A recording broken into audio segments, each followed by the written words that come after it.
Hello दोस्तों, welcome to my YouTube channel pharmacy with Chandan. आज हम स्टार्ट करने जा रहे हैं फार्मास्यूटिकल एनालिसिस का unit 1 part 1 definition and scope.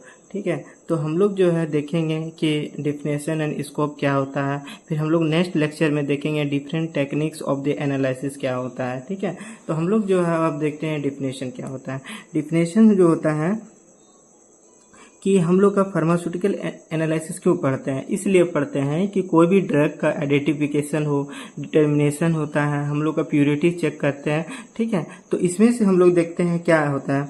The pharmaceutical analysis is the scientific process of their testing, evaluating and verifying and the quality of purity of their potency and performance the pharmaceutical product। तो इसमें से कोई भी जो हम लोग definition में देखते हैं कि जो क्वालिटी होता है, प्यूरिटी होता है, कोई भी पोटेंसी होता है कोई भी ड्रग का, तो इसमें हम लोग पता करते हैं फार्मास्यूटिकल एनालिसिस में। तो हम लोग देखते हैं It is a branch of pharmaceutical chemistry which involves the process of identification, determination, quantification and purification of their substance। तो इसमें से हम लोग चेक करते हैं कि आइडेंटिफिकेशन कैसे होता है कोई भी ड्रग का, डिटर्मिनेशन चेक करते हैं, डिटर्मिनेशन से होता है क्वांटिफिकेशन होता है, प्यूरिफिकेशन इम्प्योरिटीज हो, ना कोई माइक्रो ऑर्गेनिज्म हो, स्टेबिलिटी अच्छा होना चाहिए। तो इसलिए हम लोग फार्मास्यूटिकल एनालिसिस पढ़ते हैं। ठीक है, अब हम लोग देखते हैं कि इसमें जो होता है हम लोग का 3 प्रकार का होता है। जैसे कि हम लोग क्वालिटेटिव होता है, क्वांटिटेटिव होता है और सेमी क्वांटिटेटिव होता है, और ये हम लोग एनालिसिस में होता है। तो ये हम लोग डिटेल से अभी पढ़ेंगे। तो इसमें देखते हैं it is a quantitative and qualitative determination of substance by using the chemical instrumental method. तो हम लोग जो अलग अलग मेथड से हम लोग डिटरमाइन करते हैं, प्यूरिटी हो गया, डिटर्मिनेशन हो गया, आइडेंटिफिकेशन हो गया, तो हम लोग केमिकल से भी यूज होता है। तो हम लोग क्वांटिटेटिव और क्वालिटेटिव डिटर्मिनेशन भी यूज होता है। ठीक है, तो हम लोग देखते हैं कि टाइप कितने प्रकार का होता है फार्मास्यूटिकल एनालिसिस में। तो इसमें जो होता है बेसिकली 3 प्रकार का होता है। एक होता है मेरा क्वालिटेटिव, एक होता है क्वांटिटेटिव एनालिसिस और एक होता है मेरा सेमी क्वांटिटेटिव एनालिसिस। तो हम लोग देखते हैं क्वालिटेटिव का मतलब होता है कोई भी एनालिसिस में जो होता है हम लोग का उसमें क्वालिटी का पता हो कि कितने, जैसे कि हमारा मेल्टिंग पॉइंट होना, कि ड्रग का मेल्टिंग पॉइंट कैसा है, लिमिट टेस्ट हम लोग डिटरमाइन करते हैं, कलर रिएक्शन में होता है, कोई भी एटॉमिक और मॉलिक्यूलर सब्सटेंस जो होता है ना, तो उसमें हम लोग क्वालिटी का पता करते हैं कोई भी ड्रग का, और प्योरिटी का पता चलता है। ठीक है, तो इसमें हम लोग का क्वालिटेटिव एनालिसिस में होता है। हम लोग देखते हैं क्वांटिटेटिव ये होता है ना कि हम लोग का कोई भी जो होता है ना, कोई भी कॉन्सेंट्रेशन कितने भी अमाउंट में ड्रग का कितने अमाउंट में इम्प्योरिटीज प्रेजेंट होता है। ठीक है, तो सैंपल में होता है तो कितने अमाउंट में इम्प्योरिटीज प्रेजेंट होता है, तो उसमें अलग अलग मेथड्स होता है। जैसे कि हम लोग का केमिकल मेथड होता है, वोलोमेट्रिक मेथड्स होता है, ग्रेविमेट्रिक मेथड होता है, गैसोमेट्रिक मेथड्स होता है, फिजिको केमिकल मेथड्स होता है। ठीक है, फिजिको केमिकल मेथड्स होता है और हम लोग का इंस्ट्रूमेंटल मेथड होता है। तो ये सब जितने केमिकल मेथड बोले, वोलोमेट्रिक मेथड हो गया, ग्रेविमेट्रिक मेथड हो गया, गैस्ट्रोमेट्रिक मेथड हो गया और फिजिको केमिकल मेथड हो गया, और इंस्ट्रूमेंटल मेथड में यूज होता है इसमें क्वांटिटेटिव एनालिसिस में। ठीक है, इसमें से सेमी क्वांटिटेटिव एनालिसिस ये होता है ना कि इसमें से हम लोग कोई भी इसमें क्वालिटेटिव और क्वांटिटेटिव दोनों का इसमें होता है, जो कि हम लोग का इम्प्योरिटीज का पता करता है कि कितने हम लोग का स्टैंडर्ड में कितने इम्प्योरिटीज प्रेजेंट होता है। ठीक है, तो इसमें देखते हैं it involves the determination of impurities present in the sample is a below above the specific limit test. तो इसमें जो होता है हम लोग लिमिट देखते हैं, लिमिट टेस्ट में यूज होता है, जो कि हम लोग का क्वांटिटेटिव और क्वालिटेटिव में दोनों में यूज होता है, जो कि हम लोग का सेमी क्वांटिटेटिव एनालिसिस में होता है, और हम लोग का इम्प्योरिटीज जो होता है डिटरमाइन किया जाता है।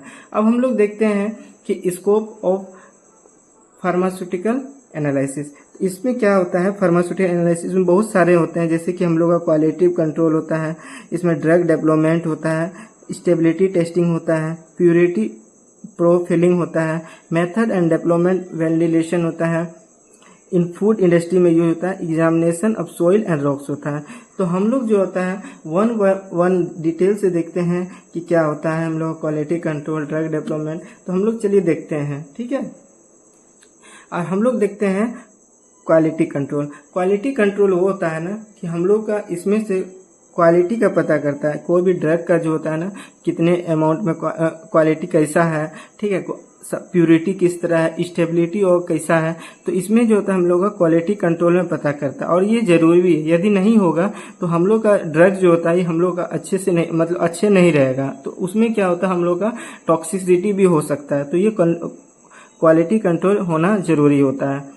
अब हम लोग देखते हैं कि ड्रग डेवलपमेंट क्या होता है कि ड्रग का डेवलपमेंट होता है, न्यू सिंथेसिस ड्रग बनता है। जैसे कि हम लोग का आइडेंटिफिकेशन होना चाहिए, कैरेक्टराइजेशन होना चाहिए for their active and pharmaceutical ingredient API में। ये सब चीज़ जो होता है ड्रग डेवलपमेंट में न्यू ड्रग प्रोडक्शन होता है, जो कि हम लोग का आइडेंटिफिकेशन टेस्ट होता है, कैरेक्टराइजेशन होता है। ठीक है, अब हम लोग देखते हैं स्टेबिलिटी टेस्टिंग। तो स्टेबिलिटी टेस्टिंग क्यों जरूरी है? स्टेबिलिटी टेस्टिंग ये जरूरी है कि हम लोग देखते हैं कि हम इंडिया में है, ठीक है। तो इंडिया में अलग अलग स्टेट में अलग अलग ह्यूमिडिटी होता है, टेम्परेचर होता है, एटमॉस्फेयर होता है। तो वो क्या होता है कि हम लोग जैसे सिरप का है एग्जांपल, सिरप लेते हैं तो वो क्या होता है कि एटमॉस्फेरिक अनुसार माइक्रो ऑर्गेनिज्म ना हो या कोई भी चीज़ तो वो मेंटेन हो, स्टेबिलिटी अच्छे से हो, ताकि वो जो है खराब ना हो, उसका सेल्फ लाइफ जो होता है हम लोग का खराब ना हो। तो वो सेल्फ लाइफ मेंटेन हो सके, इसीलिए जो होता है हम लोग का स्टेबिलिटी टेस्टिंग किया जाता है। ठीक है, तो जैसे evaluating of stability of pharmaceutical product under the various storage condition होना चाहिए। ठीक है, स्टोरेज कंडीशन हो गया, और हम लोग का इंक्लूडिंग टेम्परेचर हो जाता है, ह्यूमिडिटी हो गया। ठीक है, and light of determine the self life. तो इसमें से हम लोग का डिटरमाइन किया जाता है सेल्फ लाइफ, ह्यूमिडिटी चेक किया जाता है, टेम्परेचर चेक किया जाता है। ठीक है, जो ये भी स्कोप में आता है कि हम लोग का कोई भी ड्रग हो तो यदि इम्प्योरिटीज प्रेजेंट हो तो वो टॉक्सिसिटी हार्मफुल कर सकता है। तो इसीलिए हम लोग जो होता है उसमें हम लोग का आइडेंटिफिकेशन चेक किया जाता है, क्वांटिफाइंग किया जाता है, कैरेक्टराइजिंग किया जाता है, ताकि कोई भी ड्रग का जैसे उसमें इम्प्योरिटी प्रेजेंट ना हो। यदि इम्प्योरिटीज रहेगा तो वो हार्मफुल कर सकता है। इसलिए जो होता है हम लोग का सेफ होना चाहिए। कोई भी ड्रग हो या कोई भी हम लोग सिरप बनता है तो उसमें हम लोग का सेफ और अच्छे दिखना चाहिए और अच्छा लगे, ताकि हम लोग का साइड इफेक्ट ना दे। ठीक है, तो ये इम्प्योरिटीज हम लोग का नहीं रहना चाहिए। अब हम लोग देखते हैं फूड इंडस्ट्री। ठीक है, तो फूड इंडस्ट्री में देखते हैं कि हम लोग बहुत सारे जो होता है ना कि फूड इंडस्ट्री में इसमें स्कोप होता है, जो कि हम लोग का पैकेजिंग में होता है। जैसे हम लोग का सेफ्टी के लिए यूज होता है, क्वालिटी के लिए यूज होता है, कोई भी प्रोडक्ट जैसे फूड प्रोडक्ट में यूज होता है। जैसे कि हम लोग देखते हैं in the food industry it involve the testing on evaluating food product in ingredient like packaging of their material ensure the safe and quality। तो इसमें जो होता है हम लोग का जो होता है टेस्टिंग किया जाता है फूड प्रोडक्ट को। ठीक है, ताकि कोई भी उसमें पैकेजिंग अच्छे से होना चाहिए, क्वालिटी अच्छे से सेफ्टी होना चाहिए। ठीक है, तो ये जो होता है ना हम लोग का फूड इंडस्ट्री में यूज होता है। अब हम लोग देखते हैं कि examination of soil and rocks. तो ये जो होता है एग्जामिनेशन होता है कोई सोइल और रॉक्स का, उसमें से पता चल सके कितना न्यूट्रिएंट है कोई भी सब्सटेंस का या सॉइल और रॉक्स का। ठीक है, तो उसमें से हम लोग देखा जाता है